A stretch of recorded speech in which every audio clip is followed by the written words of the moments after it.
And we're live. Hey, Tyler. Hey Adam, how's it going? Good. You've seen a couple of these episodes. You see how excited I get about my countdown? Oh, yes, I have. You're always on it. People say, "Hey, you got a podcast?" No, I have a countdown, and I make my own countdowns, and that's what. It's very unique, different. Well, Tyler Short is with us. Hello, everybody. Adam Zimbrewski here with Hospiamo. My brother Matt Zimbrewski with Agile Game Changers will be here probably in about 15 or so minutes. We're going to be talking for about 45 minutes or so. And welcome to our millions and billions of listeners out there in the world, to the podcast with no name. But we do kind of affectionately call it People Who Move. All right. So that is inspired by a TED Talk from Sir Ken Robinson. If you all want to look it up, it's awesome and amazing. He talks about creativity in our education system, and it's amazing. And he said that there are people who don't move, and then there are the movable, and then there are the people who move. And so I'm very inspired by that. And that is one of the reasons why Tyler is here today, because I have found him to be a person who moves. And how we define that is the fact that he's a creator, not just a talker, right? Has ideas, and he takes these ideas to the next step, and a wonderful collaborator. And I have found him to be one of, and I'll tell you why, but one of about 1,000, maybe one out of 1,000, because I have asked a lot for the past couple decades. I have offered people to be business friends, or I've asked people, given my card to thousands of people, saying, "Hey, listen, if you ever need help in your career or your life, just give me a call." And I'm listed on the American Hotel Lodging Association mentor list. I'm listed on the Crohn's and Colitis Foundation mentor list, because I do have that, and went through a lot of troubles with that. But I'm listed on all these, and no one ever calls. And so I did a little experiment, and this is why Tyler is here. Sorry. Tyler and I met a few years ago. Tyler was working at a hotel that I was visiting, in business, working in an asset management role. And we met briefly. I remembered it. We got in touch on LinkedIn, I think. We were first networked. And then a couple years later, he goes on with his career. I go on with mine. And it was my birthday. And it was a couple weeks after our first episode here. So this is episode number 36. Very excited about that. We're not stopping. We only planned on doing 5 or 10. But we're doing this live through LinkedIn, and it's on a loop through YouTube and Facebook and Instagram and TikTok and all those great, and X, Twitter. So on my birthday last year, I get kind of jazzed up, and I think everybody does on LinkedIn. You get all these nice birthday messages. And I remember one year, a few years ago, I didn't have the allow birthday message, or no, some toggle in LinkedIn. Tyler, you probably know about it too. It's like you have to actually say, make my birthday or my birthday public, right? So I must have turned it off one year, and I was like, where's all my birthday messages? And I felt like bad. I was like, why am I feeling so bad? But then I turned it back on, and then a couple years later, I get a flood of these really nice, messages through LinkedIn, and it's kind of a feel good kind of a thing. So last year I was like, all right, let me try something, and I'm going to look it up here online, and I'm going to share my screen a little bit, Tyler, because we're going to be looking at your new website and all that. So Yeah, sounds great. But you remember this, and I think other people might too. But on June 11th last year, I said, hey, I appreciate all your birthday messages, but instead of taking the time to say happy birthday, Adam, take the time to make a post and reply to this post and recognize a mentor of yours that's been influential in your life. And I forwarded it and re-forwarded it and tried to get a lot of engagement with it because I was like, I really want to see if people do want to do that. Well, not many people did, and that's okay. But you did. You did, Tyler. And I was like, Did. what? I'm going to stay in touch with this guy because that is very unique. One, I will ask you if you remember who you mentioned. Yes, I do. Who do you Her mention? her name was Christy Johnson. She was working over on the Wyndham corporate team, and it was really great to get to know her. She was very inviting when I first joined the company, and all she had to do was cheat, cheat, cheat. It was always learning something new whenever I would speak with her every time. And that's why we're still in touch. You know, you took the time to do that, and you wrote a really nice thing about her. And so, what I commit to doing later today is I'm going to send her a little hello and let her know again that she's being recognized for being a good person and a good mentor and someone that, like you said, is you've learned a lot from. So I'll do that just to say hello and recognize her. Um, but that's you know, and then you know, I get busy. Everyone gets busy, but then you poked me a little bit and said like, hey, let's schedule something. Like let's talk. And so we did. And it wasn't like I don't think I initiated that, right? I think Mhm. you did. It was like the next day. Yeah. I was like, this is cool. I'm gonna see a sign here. Tyler's got something special about him. And then we had a Zoom, we talked and we've been talking now for 7 or 8 months. And you've done some amazing things. I think that you've already had some amazing experiences, specifically in the hotel business, but such a diverse experience with operations, very hands on, anywhere from housekeeping to pre opening to opening to front desk to being a manager to having pivoted a bit in the COVID world. You know, now you're doing remote training and you are a systems expert in I made another post talking about, you know, I didn't say your name, I don't think, but I said, hey, I know someone that look at all these different systems that he knows, Mhm. Marriott, Hilton, like Choice and Wyndham, and all these different. And I was like, wow. And then now you're training and you understand SAP, right, or SAP, Yeah. SAP, and I'm just fascinated by you, man. I have learned a lot from you, and you've been inspiring me in just bringing out my own creativity. And so, lastly, and I want to ask you about this for our millions of fans, Tyler. You, I think you said enough is enough. I'm just going to start my own company. Pretty much. Yeah. So tell me, it is called Sitka. I'm going to ask you a little bit about the name and stuff like that. But what made you do that?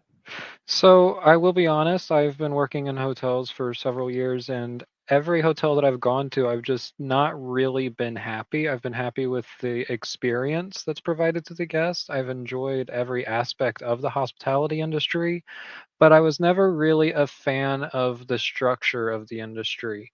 It was really starting to feel like it wasn't aimed towards the younger generation to come into the industry. It really felt like that was a big damper just due to my age, even though I have this diverse skill set and this diverse range of experiences.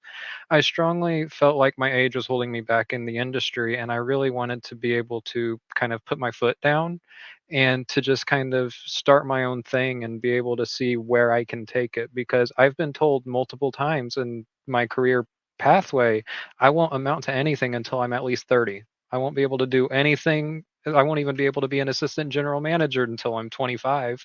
And I've already been AGM at several hotels thanks to a specific individual who I'm not going to name. But it's been a really rewarding career path, but I really want to take my own twist to it. I think that's a great story because you that's what you mean by the structure of our industry, and I'll call it the current state, you know, of the industry, and uh, I got you by a few years, but when I was your age, I heard the same crap. You know what I mean? Mhm. And I knew it was crap. And other people that were in the know, they said that's crap. Meaning, I said, hey, my I'm noticing that my all my bosses are like over 60. Do, and I'm in my early 20s. Does that mean that like I got like 40 years to go until I can become a manager? And some of them would be like, yeah, no, you got a long way to go. You got lots to learn. I was like, well, Mhm. I've been doing this for already 4 years or 5 years. I started when I was 17. And they're like, oh yeah, well, you really got to make your bones. You got to. I said, I am. Isn't that what I'm doing now? Yeah. And I got my first general manager's job when I think I was 28. Um, and I was told the same thing, that it probably wouldn't happen until 30 from them, Mhm. like those people. And so a big part of this podcast, and I can see about 30 people that have already been on our podcast shaking their head because we've a lot of us have had this experience. And so, but that's okay, right? I think when you mention the younger generation, um, I what you're experiencing, I actually didn't experience as much in my generation, and that is this uh, digital recruiting age that we're in. Mhm. For if there's 100 jobs available at a company, they might have, I don't know, 1 million applicants from ZipRecruiter to Indeed and all these different. And I can imagine how they sift through all that. And then when COVID hit, it exploded, and a lot of those recruiting costs exploded. And the younger generation, how were you feeling when that was going on? Like, were you feeling like, hey, come on, I'm here, like I can do so much more, or were you feeling like, out, I'm gonna go find something else to do? I will say this, whenever the pandemic first hit, I was working night audit with a Hilton property, and every night on night audit, I knew that there was going to be layoffs coming, and I would go around the entire hotel and I would mop the entire lobby, vacuum the hallways whenever I had like certain areas if there were no guests, and like if we had all the guests on one floor, I'd go vacuum the other, and vice versa. It was a really tough time whenever the pandemic officially hit, though, and I still got laid off despite helping build the breakfast bar, helping set everything up every morning, helping run the night audit. Because I honestly didn't think that they would make the GM and AGM work a night audit and do back-to-back 12-hour shifts during the pandemic, but they did. It was a very common occurrence at several hotels.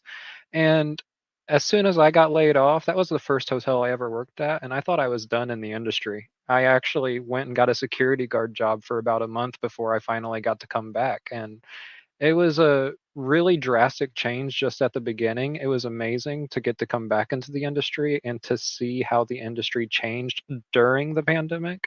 And it was also really interesting to see how the industry was different after the pandemic as well. It's radically different than it was in the midst of the pandemic now, but it's still different than beforehand at the same time. Like Hmm. digital check-ins becoming more of a thing. There's a lot more sanitation procedures in place despite COVID not being as prevalent as it once was. And it's interesting to just see how the industry is adjusted to that. And I feel like there's many other things the industry can adjust to that they've chosen not to. We're gonna ask you about that, but what do you think, what do you have in you that gave you that spark to be like, hey, the layoffs are coming, COVID's coming, or sometimes when people start talking about a recession is coming, what Mhm. do you think that you have in you that is different than others that made you go sweep floors and set up breakfast, be like, I am going to be indispensable? What? So that actually came before the pandemic ever started. I started in the industry actually as a bed maker. Whenever I was 16, I was in high school. I was in a at-risk youth program at high school, and I was able to go work at the local Hilton and get beds made every day for 2.5 hours a day, and that counted as a high school credit, and it actually led to my early graduation. It was an amazing opportunity to join in the hotels then because I was just leaving a really rough situation, home life, family life, and It felt like a home away from home. The team was absolutely amazing. Everybody was accepting, and the guest experience, I think, was my favorite part. Every time I would just get into an elevator and just be with a guest, I would ask them, "How's everything going? How's your stay going?" Just to try to understand and get a full comprehension of everything that they were enjoying about their stay. Home away from home, dude. When you're going through some struggles at your own home, and then you get an opportunity to work at a hotel and you felt that way, it does bring tears to my eyes because I've felt that way also with some of the teams that I work in, and it literally can be the same way as having a nice, comfortable experience at home. And so, hey, we spend sometimes 8, like you said, sometimes 12, 2 back-to-back 12-hour shifts. And so it better be Mhm. nice. And so, thanks for sharing that, Tyler. Broseph just joined us. There's Matt. Hi, everybody. Nice to meet you, Tyler. Heard Hey, tremendous things about you. nice to meet you as well, Matt. Very happy to meet you finally and see you face to face. Yeah, we're headset brothers today. Yes, we are. There we go. Okay, I'm trying to do the visual here. Yeah, I could probably use a headset. I don't. I have it just because I'm in a conference room in an office today, and there's like it Yeah, background noise out and makes it a little more better. we had to change around times a little bit, so thank you both for being available and everything. Matt, we spent about 15 or so minutes talking about what brought Tyler into the industry of hotels and his career and stuff. I gave him a little prep before we started recording about your industry, Agile, Scrum, Master, leadership, team building, even software engineering and things like that. And I'll just say very briefly, because I've said it once, but the Tyler has a very diverse background as far as talent and experience, specifically in the hotel industry, but it's really any industry because uh, he's done operations, hands-on, face-to-face, guest team building, working at the property level at hotels, and has also become an expert at um, the remote training technical aspect of onboarding, implementation, um, and I'll just say that whole umbrella of items. Working for brands as large as Wyndham, working for hotel management companies, working, and then so you can imagine all those integrations and things like that. And so I talked about how I originally met Tyler, which was in person several years ago on a job when he was working at one of those hotels. And then a couple years later, when I made that birthday challenge of which basically said, hey, everybody on LinkedIn, don't send me any birthday messages today. Instead, make a comment here and recognize a mentor. And um, and then I shared it with millions of people. Matt, you actually recognized Jeff Sutherland, the originator or grandfather of Scrum, right, Yep. and Agile.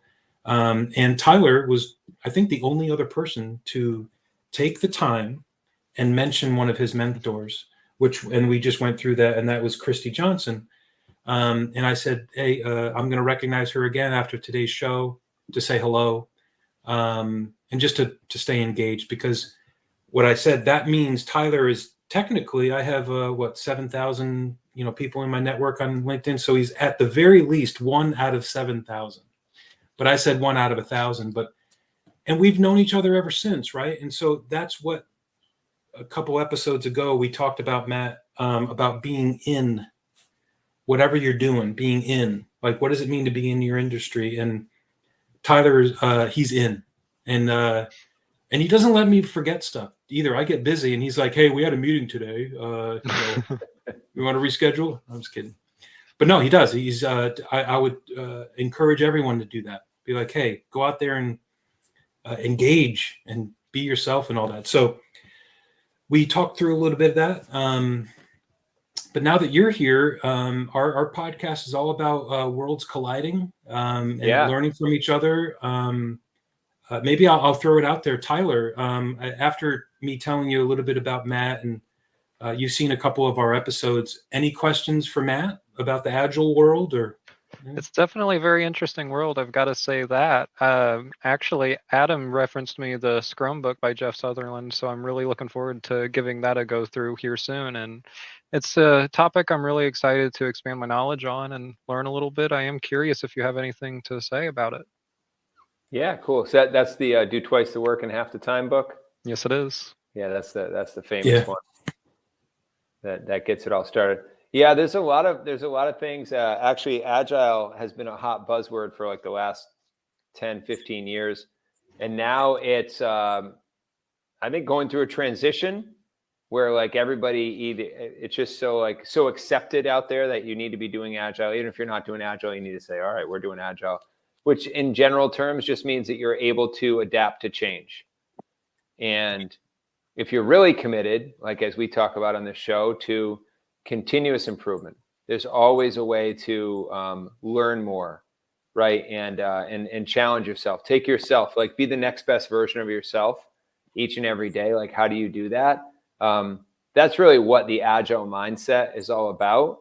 And it also relates to just the pace of change. The reason why Agile became so hot in the last decade is because the pace of change around us, as you can see now with AI and with technology and everything, it's speeding up. It goes faster and faster. And you think, wow, it's already going so fast. There's no way it can go faster. But every year it goes faster, and it's affecting industries, right? Hospitality, it's affecting education, government, it's affecting everything. And it's not just technology, it's the change of everything. And COVID was the biggest example recently of a massive change coming into the system. That system could be hospitality, it could be technology companies, it could be your family, right? Anything. But that big change coming in, and when you have an Agile mindset and you can approach it, you can be the calm in the storm, or more of the calm in the storm, right? To help guide your family, your team, your company, whoever through that. So there's a lot to it. There's a question that's often asked when Agile professionals get interviewed, how would you define Agile? Is sometimes what gets thrown at people. And I think, not that there's any one right answer to an interview question, but I think the more correct answer to that is Agile is a mindset. And then elaborate on it just like I just did. But my point is that it's sort of like religion or a value or something that really you hold near and dear to your heart. There's a lot beneath the surface of that. Like the tip of the iceberg is, Agile is a mindset. I can adapt to change, and I like things. So I think sorry, bro. I was just gonna ask him a question. What's your I've heard a lot about you through my brother Tyler. I'm really excited to get to connect with you here, and this is this is an awesome opportunity to have the meeting of the minds here. What is your own personal habit when it comes to learning and growth and things like that? Like what are one of the habits that you have related to that? I'm just curious. Yeah, so whenever I'm wanting to learn something new, I always dive completely in. Like I could be stuck on Google researching something for 12 hours and I'll stay up all night long researching it if I want to learn something new. So I always just dive in, and it's one of those things that I cannot get my mindset away from it if it's something that's actually piquing my interest enough. It's just, if I can't sleep, I can't focus on anything unless I figure it out. So I'll continuously try and learn and figure things out. That's a good segue, because Tyler, you're smarter than I even give you credit for. You even use the word "stuck" in there. You're pretty good. You know the topic of today. We're talking about getting unstuck. That's the general theme, but we're specifically talking about those ideas that might be stuck in your head. When you're falling asleep, you're having a conversation with somebody, and you're having an argument. You're having a debate with somebody, and it's keeping you up. Or you're in a job, you're in a career, and you're stuck. Something that I deal with, quite regularly over the past 10, 15 years is, what about a hotel real estate transaction? What if there's a hotel that your team wants to buy or that you want to sell, and you're dealing with due diligence, you're dealing with bids, you're dealing with management transition and management companies? What if that's stuck, like an actual transaction, and you have the relational side going and it's ticking at 80 miles an hour, and then something happens. And so how do you get unstuck? And so I mentioned, Matt, earlier before you came on that one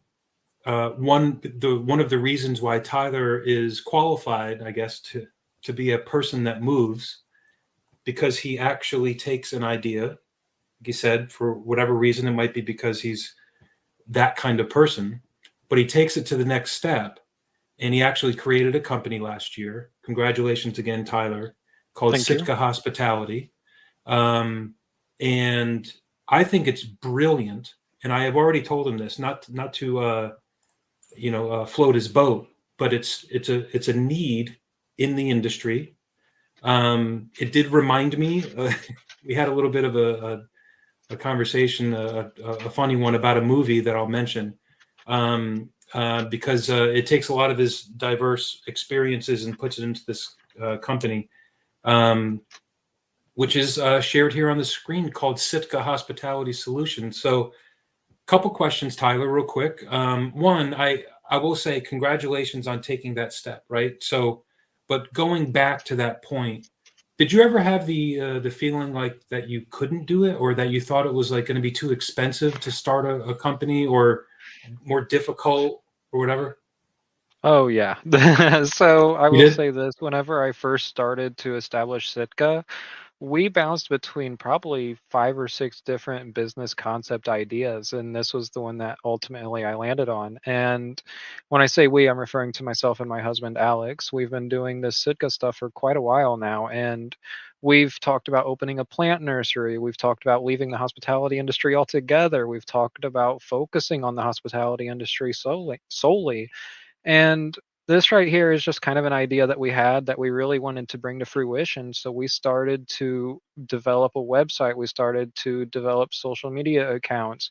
We developed an email account, contact information, and we've got formed as an LLC. And throughout the process, I have learned a ton about every aspect of it, to be honest with you, from the LLC formation to building the website to actually reaching out and connecting with different companies and trying to wrap my head around the best way to approach founding a hospitality company, because my goal was to get into hospitality, but I knew deep down that there was a way to get into it with my own business without having a lot of financial capital.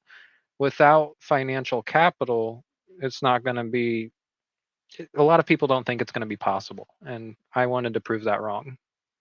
Good for you. Good. Good. You did what you say that you do. You go forward and you go all in, right? And we had a previous episode. It was called the Unknown episode, and it's about inspired by Lord of the Rings a little bit. Tolkien, about going into a deep dark forest, and as long as you got the right people around you that are supporting you, it's very scary when you're all alone. But just don't go in all alone. And so it sounds like you have not done that. You've gone in yourself, but you've brought in others, including myself, right? And so you said, "Hey, come on, let's talk about it." And so it's very unknown and very scary, or I should say, maybe intimidating. And so you did it anyway, though. And so Mm. congratulations. I would say that if I saw, I think this is an actual picture. Um, if I saw the left-hand picture, I would say that's also quite intimidating. I've seen it before, but you, and it sounds like you were part of turning the left one here into the right one, the before and Yeah, after. Yeah. actually, those exact pictures right there, Alex and I, my husband, we sat in that hotel till about 2 in the morning, completely emptying that room out and putting stuff back in there and making sure to throw away what needed to be tossed, rewashing a lot of the linens, getting everything all organized. But that probably right there was one of our bigger projects that we've tackled. You That's know, you amazing. say that, and I'm going to assume it was fun for you. I know it's hard work, but did you find like purpose in this? Oh yeah, I have a lot of fun transforming spaces. It's one of those things that I really like the visual result at the end. I like to be able to look back and see the impact I've had. Another great book. One of my mentors, Dave McCarskey. I'll say hi to Dave here. Look him up on LinkedIn. He's an amazing hotelier and hospitality leader. Dave gave me a book probably over 20 years ago now called Dave, you're going to kill me. It's from a Gallup poll that had like tens of thousands of managers being interviewed. And it was, it's called First Break All the Rules. And it is a fascinating book. I would recommend it to anybody in management and leadership, because that was the title of the book. And that was what, after tons of research and tons of interviews over 10 years. And so that's what they said the greatest leaders actually do first. They break the rules. They don't listen to the people, Tyler, who you said that said, you can't be a general manager until you're 30. If that's a rule, you don't listen to it and you break it and you move forward anyway. And so thanks, Dave, for sharing that. I'll never forget that. There is one chapter in there. This is why I mentioned it. And they talk about housekeeping. And they talk about, it's not even the entire chapter, it's a few pages of the chapter. And it comes from the perspective of, most people think like, oh, you're a housekeeper, so you're probably in that job because you don't like it and you don't have to, but you need money. And so I'm going to be a housekeeper. I'm going to clean rooms. And you know what the motivation behind the greatest housekeepers and most of the greatest hoteliers? It's what you just said, Tyler.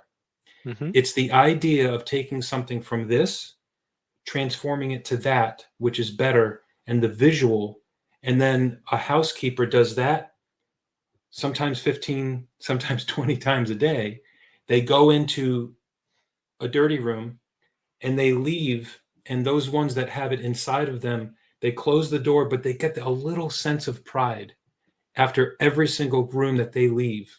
And so that's why you vacuum out, but they get that, and it's like serotonin, probably. It's like a little bit of jolt of nice positive energy. And so you identified that in yourself, and you also identified that you don't stop. You're a person who moves, right? And so you make decisions and you actually create something. So Sitka hospitality is a thing, right? That's what Mm-hmm. you didn't just like get invited on this podcast, and you didn't go travel to a bunch of conferences and say, hey, I want to be on the panel and talk about all my views and my opinions because I'm so experienced in X, Y, and Z. You're not just talking about it. You actually created something. So kudos to you, man. That is awesome. And so I'm committed to you. And that's for all those reasons and more. That's why we invited you on here. Now the topic, to rewind a little bit, is getting unstuck. And so everything that we've been talking about is that, because what Matt was talking about with having an agile mindset, right? I'll take that off for a quick minute. I've heard other people also say, maybe they say this or not, but what gets me going, like when I feel like I'm not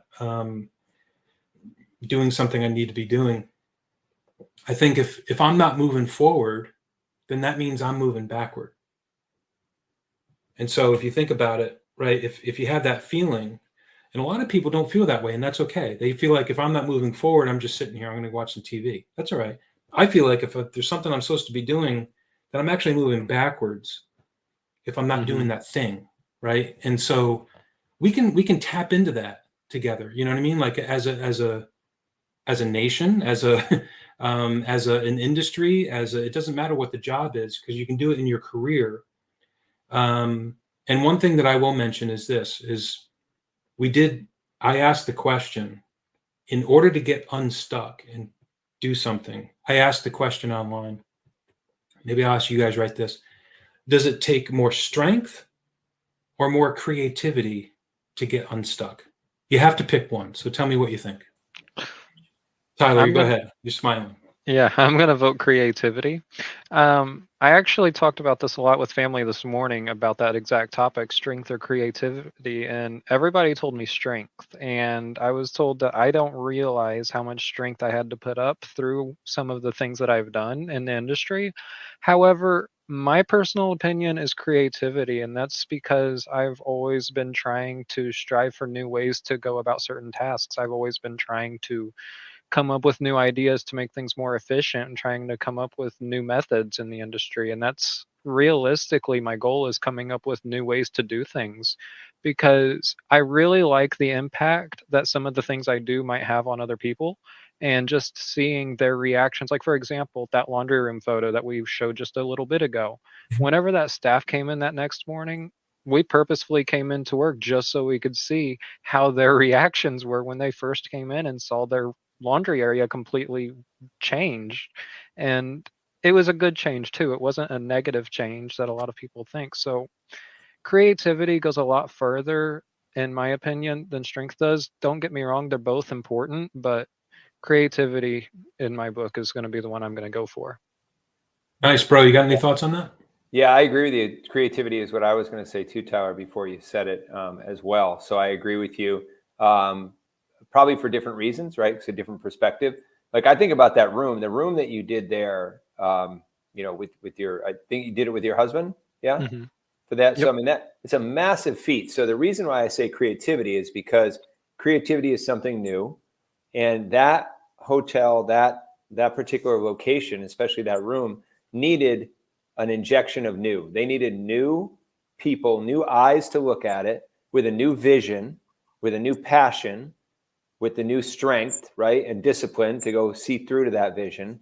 And they needed that because the existing, I'm guessing a little bit here, but the existing staff there, they get into the habit. Okay, this is the way the room is. It gets a little dirtier, a little messier, a little dirtier, a little messier. No big deal. And sort of the standards sort of come down because there's no creative energy or passionate visionary to really see the space in a better way until you came in and said, hey, we can help here. Boom. And you went to work, and yeah, it took a long time, but it started with you being the new creative innovator to really go in there and say, okay, we're going to set this up. Because it's not only setting it up, the massive change there, but I know just by looking at it that you set it up in such a way that it's going to be easier for the existing staff to maintain a cleaner place there. So their habit was upgraded just by what you did there. So I would definitely say creativity.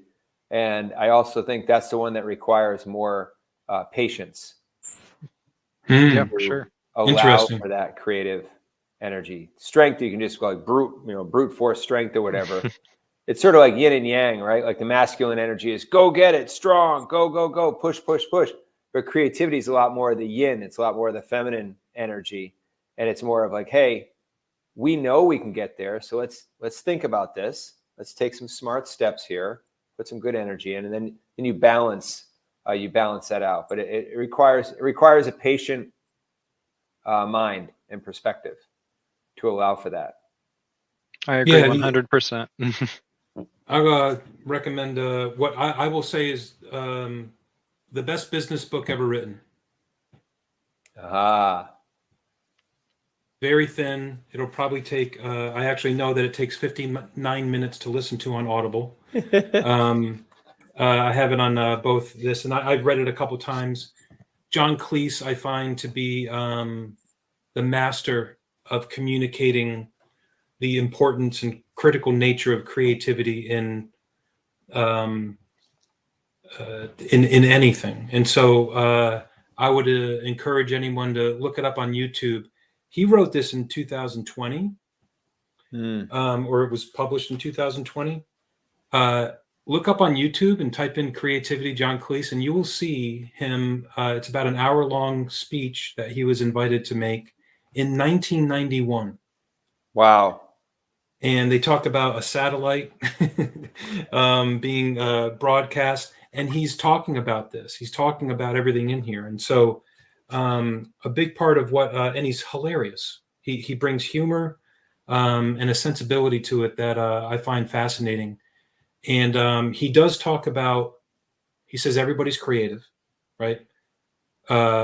Children play all the time, and they're creative all the time. And he says, but they're not in the corporate office where they're playing and coming up with great ideas, and they don't have a boss saying, well, that's a stupid idea. Why would you want to do that? That's not possible this year. That's not even in the budget. Why would you want to do that? And so you get crushed. And so as adults, he says, everybody's creative, but what he says is you have to get into the operating mode of being creative. And some people call that scheduling white space on your calendar that's just open, like you're not going to do anything, but except come up with ideas or do something and see what happens. And so it's a creative, an operating mode that he says. That's what he defines creativity as. It's an actually operating mode. And so, and you can go into that next step, into that mode, just like you can actually go into a negative mode and feel horrible about yourself for a little while. And that's okay too. So I wanted to mention that because that's, I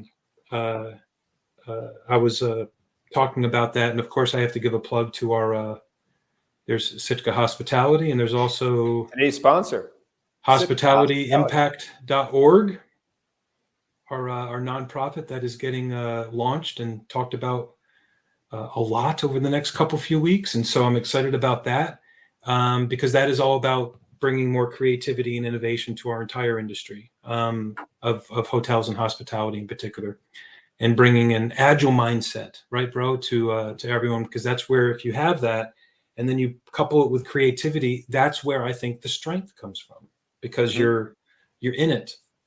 I don't want to end our broadcast here without asking Tyler, what's up with the name Sitka? So honestly, we started off with just looking at different pine trees because we're both garden enthusiasts. We both really like working out in the garden, and pine trees are one of our favorites, and Sitka just is the one that stuck. We tried aspen at first. We found some other companies with that name, so we started to look away from that, and we still wanted to keep it related to a pine tree, which I know just sounds kind of quirky, but it's one of our favorite plants out there. So we're always gardening. We're always doing landscaping stuff at home. We're always doing new projects. And we wanted to integrate our personal hobby into the business a little bit. And that's kind of where we did it.